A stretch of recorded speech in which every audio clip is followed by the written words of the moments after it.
রবিবার রাজ্য বিধানসভায় দেশের এবং রাজ্যের আগামী দিনের রাজনীতি, উন্নয়ন এবং বিভিন্ন বিষয় নিয়ে মতামত তুলে ধরলেন রাজ্যের ৮ জেলা থেকে নির্বাচিত হয়ে আসা ৩৮ জন যুব প্রতিনিধি।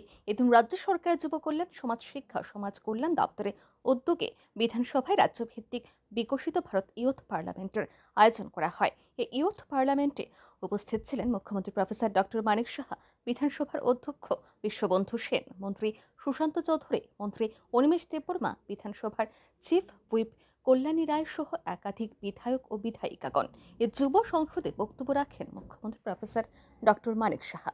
তিনি বলেন, প্রধানমন্ত্রী নরেন্দ্র মোদী 2019 সাল থেকে এই কর্মসূচি চালু করেছেন। প্রধানমন্ত্রী চান আগামী দিনে রাজ্য ও দেশের রাজনীতিতে এমন সব যুবকরা এগিয়ে আসুন যাদের পরিবার রাজনীতির সঙ্গে যুক্ত নন, তারা বিধানসভা এবং সংসদে নির্বাচিত হয়ে যাক।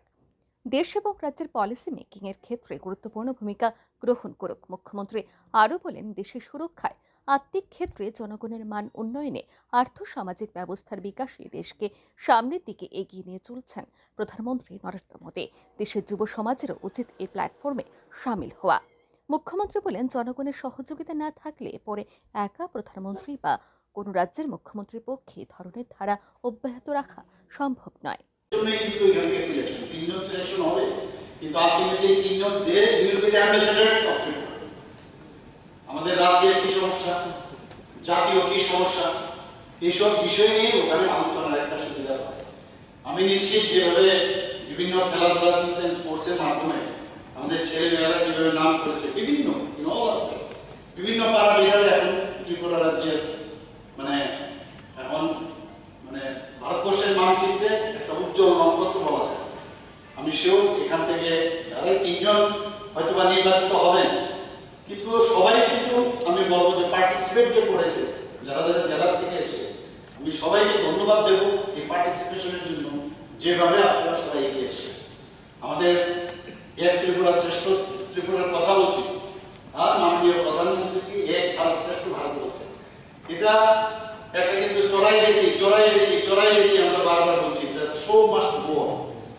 তো আগামী দিন আজকে আমরা আছি, কালকে নেক্সট জেনারেশন আসবে, নেক্সট টু নেক্সট জেনারেশন আসবে। তো আপনারাই হচ্ছেন ফিউচার। তো এখান থেকে এখন থেকেই যদি আমরা অনেক সময় কি করি, রাজনীতির ক্ষেত্রে রাজনীতির নাম শুনলে অনেকে আসতে চায়, এমন একটা অবস্থা হয়েছে। সেই জায়গায় মাননীয় প্রধানমন্ত্রী জি বলছেন না, আমাদের যে ইয়াং, বিশেষ করে ভারতবর্ষে 18 থেকে 25 বছরের কথা বলছেন, এবং আমাদের হিউম্যান রিসোর্স বলা যায় সারা পৃথিবীর মধ্যে 60 থেকে 65% হিউম্যান রিসোর্স হচ্ছে আমাদের ভারতবর্ষে, তদ্রুপ ত্রিপুরাতেও। তো তাদের যদি পার্টিসিপেশন না থাকে, বিভিন্ন প্রবলেম থাকবে, প্রবলেমের সলিউশন কিভাবে করা যায়, ওনাদের যে চিন্তা, ওনাদের যে ভাবনা, সেইগুলো বিষয় নিয়ে আলোচনা, এবং যে আলোচনাগুলো এখানে রেখেছে যে জেলা স্তরে এক জাতি এক নির্বাচন, এক জাতি এক নির্বাচন। আমরা সবাই জানি যে নির্বাচন আমাদের জন্য মানে 5 বছরের জন্য আমরা নির্বাচিত হই, কিন্তু এই নির্বাচন নিয়ে আমরা সারা বছর ব্যস্ত থাকি। ফাইল কিছুদিন গেলেই ফাইলে সাইন করা যায়, কোড অফ কন্ডাক্ট লিখে যায়। তো এই বিষয়ে সুন্দরভাবে মাননীয় প্রধানমন্ত্রীজির মার্গদর্শনে এই ধরনের একটা মানে জেলা স্তরে এই বিকশিত ভারত যাতে আরো প্রশস্ত হয়, তার জন্য এই যে আমাদের টপিকস উনি রেখেছেন। অনুষ্ঠান শেষে সাংবাদিকদের মুখোমুখি হয় মুখ্যমন্ত্রী জানান, দেশ এবং রাজ্যের রাজনীতিতে এগিয়ে আসুক যুব সম্প্রদায়। এমনটা চাইছেন প্রধানমন্ত্রী নরেন্দ্র মোদী, কারণ যুব সম্প্রদায় সৎ, সক্রিয় এবং কর্মঠ। দেশ গড়ার কাজে যুব সম্প্রদায়ের এই প্রয়োজন, এতে দেশের মঙ্গল হবে। রাজ্যভিত্তিক এই বিকশিত ভারতের যুব সংসদে রাজ্যের 8 জেলা থেকে মোট 38 জন ছাত্রছাত্রী এবং যুবক যুবতীরা অংশগ্রহণ করেন। তারা মুখ্যমন্ত্রী, বিধানসভার অধ্যক্ষ, চিফ হুইপ ও মন্ত্রী এবং বিধায়কদের সামনে তাদের মতামত তুলে ধরেন। এই রাজ্যভিত্তিক যুব সংসদ থেকে 3 জনকে নির্বাচিত করা হয়। এরা দিল্লির সংসদ ভবনে অনুষ্ঠেয় জাতীয় যুব সংসদে রাজ্যের হয়ে প্রতিনিধিত্ব করবেন।